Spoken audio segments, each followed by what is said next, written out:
This is the Google Pixel 7. It's got a terrific design, an amazing camera, access to some of the coolest Google features in Android, and as great as it might be though, I have to acknowledge that it's not really a perfect device. We're gonna talk about that in today's video, and yeah, let's get started.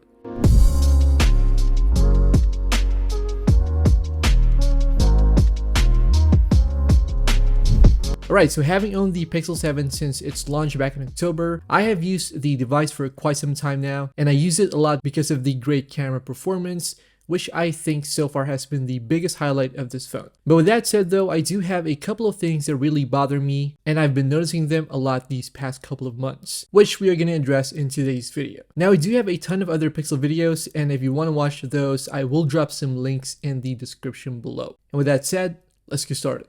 Now, perhaps my biggest complaint about the Pixel 7 at this point in time would be the battery endurance. When I first got the phone back in October of 2022, I was averaging maybe around 5 to 6 hours of screen on time on a regular basis, and this is with a mix of Wi-Fi and data use, as well as GPS and navigation apps. Of course, there's also occasional camera usage, and overall it was a well-rounded battery experience for me. But with that said, however, these past couple of months, I would have to say since the March update perhaps, I've noticed that the battery isn't as good as when I first got the device. In particular, I've been seeing less screen on time, and while this is not a definite benchmark of how well a phone's battery performs, it is pretty obvious, especially in my case. Now, I can probably attribute this to several factors. I'm not really sure, but this might be because of my Pixel's battery. Of course, it's been a while since I got the phone, so it's probably not at 100% full capacity, at least according to what I'm seeing on the AccuBattery app. It might also be because of the software updates or some apps which I have installed over the course of a few months, which might have been draining the battery even more. As I mentioned in a previous video, the battery on the iPhone 14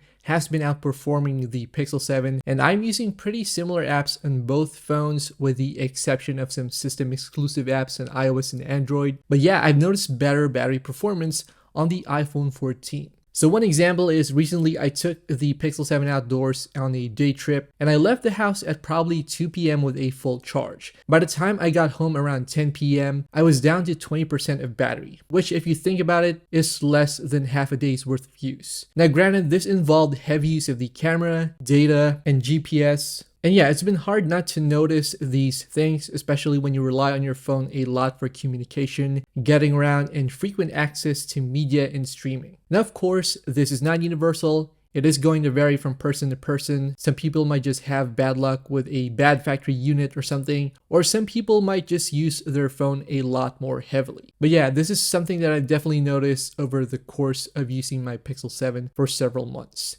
Now, the second issue that I've had with this device is the thermal management. Now, we do know that Tensor is built on top of Samsung's Exynos framework, and it goes without saying that Exynos has been pretty infamous among hardcore Android enthusiasts for the way that it handles heating and power consumption. Now, compared to the Pixel 6, the Pixel 7 does noticeably get warmer, especially if I'm using it for web browsing and not even gaming. It's just been a point of concern for me because constant heat buildup in a smartphone does lead to an impact in overall battery health. And while it doesn't get uncomfortably hot to the point that I cannot really hold it or use it, it is still obviously warmer than my other devices like the Pixel 6 and the iPhone 14. And yeah, for other people that are experiencing this issue, it is of course not a very ideal situation. Now, we want our phones to be dependable, we want to be able to use them without fear or having to worry about the battery or the general well-being of the phone. But yeah, I felt that I had to mention these two issues, not to hate on the Pixel, but just to share my experiences with you guys. Again, I have to stress that I am enjoying the Pixel 7, especially the camera performance. But yeah, as with any other smartphone,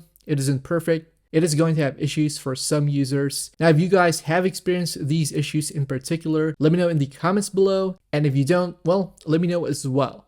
So yeah, we do have a ton more Pixel 7 coverage here on Team VRY. If you want to check those out, feel free to go through our channel. Thanks a lot for watching, and I'll see you guys in the next one.